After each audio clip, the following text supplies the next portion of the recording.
agus an bille on conharthaí uaireanta bandáilte fé sa séideag an dara céim. I want to call on Deputy David Cullinane to move the second reading motion. I move. You move. You have 20 minutes. Deputy Cullinane, I think you're sharing time, are you? I'm sharing time, yeah. 15 minutes for myself and 5 minutes with Deputy Quinlivan. Thank you very much. As I said, I moved the bill.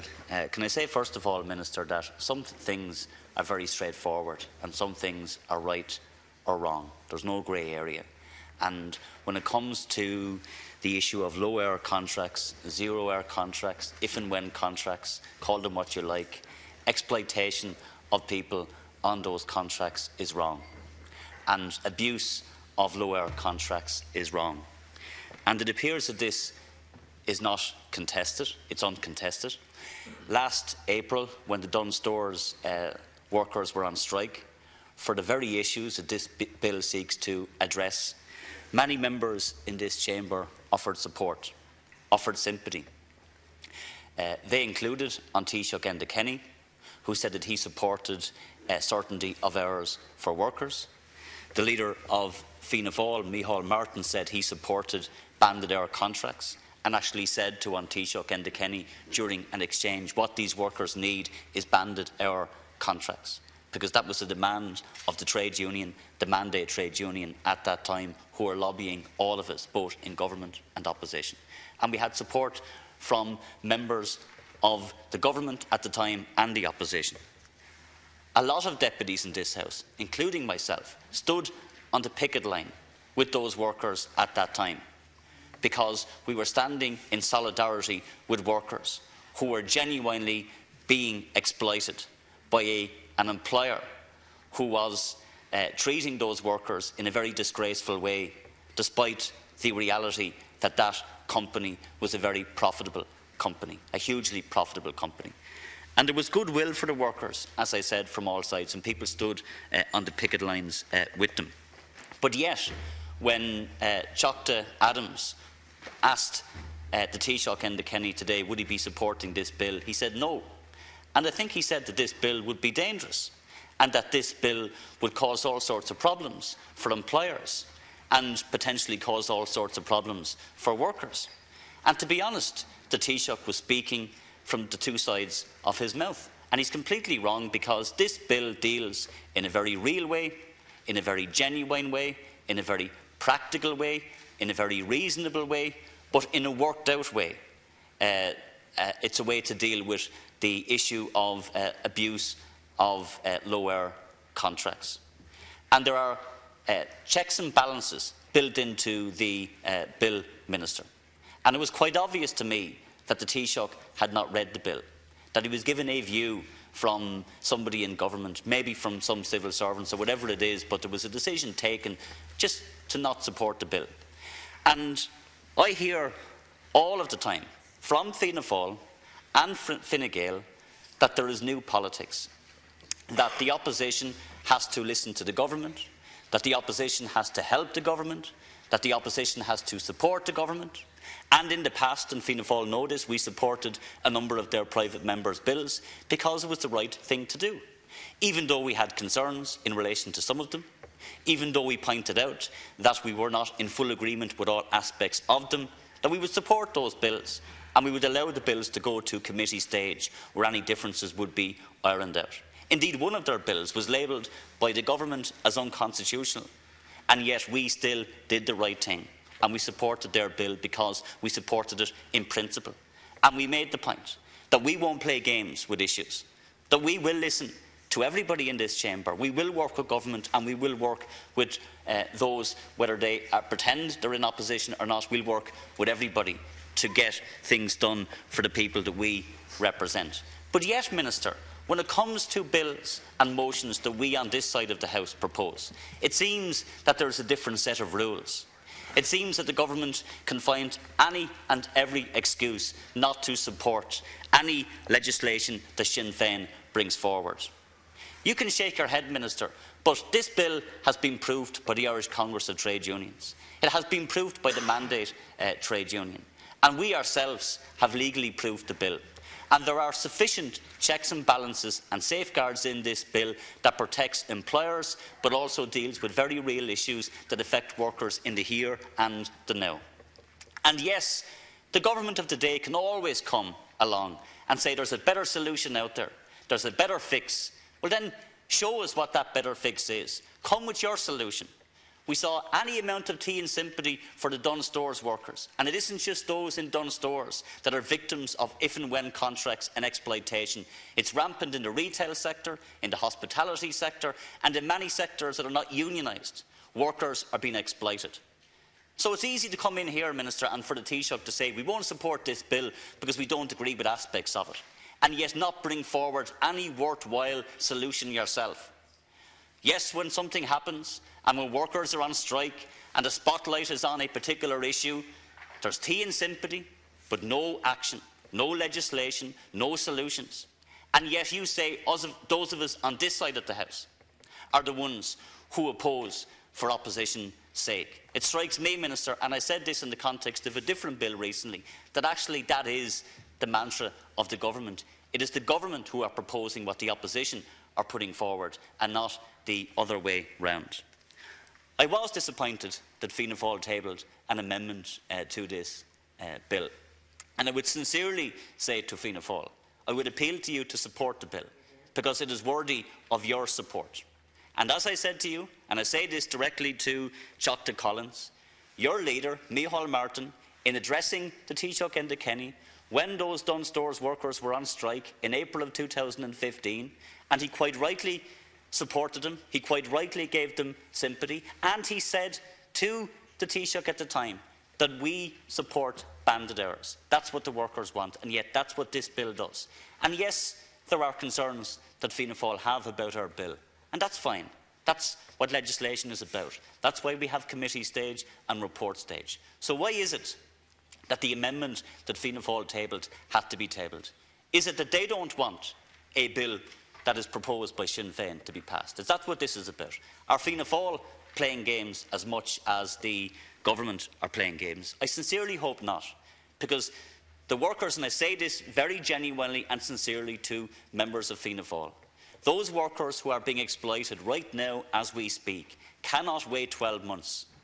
They cannot wait 6 months or 6 days or 6 hours for us to sit on our hands and do nothing and kick the can down the road, as has been done with so many different issues. They want us to act now. They want us to pass this bill. And if we have disagreements, let's air these disagreements. Let's deal with them at committee stage and report stage, as we've always done in the past.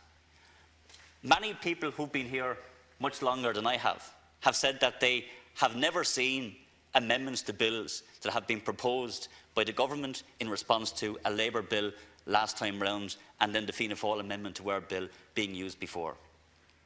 That bills will deemed to have been passed in 12 months' time. Why is this being used? If it has never been used in the past, is this the new politics in action? That it's only bills that are tabled by the government and Fianna Fáil that are worthy of being passed and then properly scrutinised in the proper committees that we all sit on? Is that the new politics? I'd like to know, and hopefully we'll get some responses from the government and Fianna Fáil here today. But there are many, many workers in Dunnes Stores and elsewhere who are watching, and they want us to do the right thing. Today, Minister, a delegation of Dunnes Stores workers, the Irish Congress of Trade Unions and the Mandate Trade Union gave a presentation, or I gave a presentation, but they attended a presentation in the AV room on this bill. And the Dunnes Stores workers asked me to read out a statement into the Dáil record on behalf of the Dunnes Stores National Shop Stewards Committee, and I am happy to oblige, because they are the voice, they are the people that you need to listen to and that other deputies need to listen to. And it says, to all members of the Oireachtas, firstly, we want to start by thanking you for all of the tremendous support shown to all of the Dunnes Stores workers throughout this state when we went on strike last year. Our dispute with our employer is about decent work and security of hours and earnings for all Dunnes workers. 3 out of every 4 of the 10,000 Dunnes Stores workers are employed on what are called flexi-hour contracts. These contracts have a minimum of 15 hours per week. Despite this, most of us work many hours above that. Some of us work 25 hours and some work 35 hours. Some work more, some work less. But the average hours worked per week is 25 to 30. All we want is a new contract that reflects the hours we actually work, so we have an income we can depend on from week to week. This will give us confidence that we will be able to put food on the table to feed and clothe our families at the end of the week. At the moment, our income can fluctuate from €400 one week to €150 the next week, entirely at the discretion of a local manager, and this makes it impossible for us and our families to plan our lives. Many of our colleagues have been denied loans with credit unions and mortgages with a bank because of our 15-hour contracts. Bank managers look at our pay slips and they see that we have worked 30 hours a week for a year, for 2 years, sometimes 6, 7 years and more, but then see that the contracted 15 hours are the hours that we are guaranteed. And that's the guaranteed annual income, which is €9,000, making it impossible to give us a loan on that basis. Some of us have also been denied rental accommodation for the very same reason. This contract is not an accident. In our Decency for Duns worker survey of 1,400 workers last year, 85% of the workers surveyed said that allocation of hours is used as a method of control over us. For instance, after we went on strike on the 2nd of April 2015, our hours were slashed in a campaign of retribution by the company. All we were seeking was the same type of contracts afforded to Tesco, Marks and Spencer's and Penneys workers, who know from week to week what they will be earning. These flexi-hour contracts are about intimidating workers so management can have a compliant workforce. How can you complain about a health and safety issue or be confident about joining a trade union if you know your manager can cut your hours from 35 to 15, spreading them over 4 or 5 days so that you cannot access supplementary welfare support? This is what's happening all across the retail and the hospitality sector. Our demands have been vindicated by the University of Limerick report and the Joint Oireachtas Committee report, both of which recommended that this issue needs to be tackled. And we know that Dunnes Stores is only the tip of the iceberg. There are tens of thousands of workers in the same situation as us, and something needs to be done about it now. We are asking all members of this House to please support this bill. If we are serious about ensuring workers have some dignity and respect in their lives, then start by allowing us some certainty over the hours and income. Signed, the Dunnes Stores National Shop Stewards Committee. So I could not have put it any clearer than they did, Minister. All our bill seeks to do is ensure that the hours that a person works is what is reflected in their contract. That's all it seeks to do. It allows an employee to put in writing a request to their employer to move into the appropriate band, which is the weekly hours that they work. And it gives them certainty of hours, because they can and do fluctuate up and down, but mostly down. There are safeguards built into this bill. There are checks and balances which give an employer the right to refuse, and it sets out the conditions for that. And then if there is a dispute between the employee and the employer, it goes to the Workplace Relations Commission. Now, Minister, I cannot for the life of me see how that is a dangerous bill, or how that is somehow going to damage the economy, as the Taoiseach said today. That's why I believe he was speaking from two sides of his mouth. I'm sick and tired of listening to politicians give tea and sympathy to workers, and they will sympathise with them when they're on picket lines and when they're on strike. I said when I started, and I have 50 seconds left, that some things are either right or wrong. There's no grey area. There is no grey area when it comes to abuse and exploitation of workers. We've had report after report from the OECD, from TASC, from the University of Limerick, from many other organisations, which all point to the same problem. a growing problem with precarious work, the casualisation of labour, low-hour contracts, if and when contracts, zero-hour contracts. But some employers, not all, some employers, are using these so-called flexi contracts to exploit their workers. So this bill does not do away with flexi work, which is important, and it benefits some workers. This bill speaks directly to those employers who are exploiting their workers and saying that this will not be tolerated and that workers have a right to have contracts which reflect the errors that they do. Thank you, so Deputy. please stand up for those workers. Do the right thing, support the bill, and I say the same to Fianna Fáil today. I say it with sincerity. Please support our bill and support the amendment that we have tabled, and please do not play games with this issue, because it's far, far too important for those workers who need your support, my support and the government support. Thank you very much, Deputy Quinlivan. Thank you, Ciarán Comhairle. As a Sinn Féin spokesperson on jobs, our party policy is very clear when it comes to economic recovery. Increased employment must mean increased prosperity for all workers. As it stands, we're coming from a low base, considering that we are the second highest number of low-paid workers in the OECD. It is not acceptable that almost 400,000 workers, or 30% of the workforce, can now earn a low pay of threshold of €12.20 an hour. Sinn Féin want a fair recovery that means decent work for decent pay. The bottom line is that work must pay. In 2015, the government spent a record €350 million subsidising the income of thousands of families in low-paid work. The problem is that this state money also subsidises the profits of wealthy companies like Tesco's and Dunnes Stores. The rapid rise of people in receipt of supplement, almost 60% since 2010, in topping up employers' low pay, highlights the extent to which working families are at risk of poverty. Latest projections indicate FIS family income supplement will be paid to more than 50,000 families in respect of 100,000 children this year. These are working families for whom work does not work and does not pay. The 9% VAT rate to the hospitality sector cost the state €650 million, money that could be used to build public housing or invested in our health service. However, by 2014, total profits in the sector has risen to 36%. In 2007, total hospitality profits were €517 million. By 2014, they exceeded €700 million.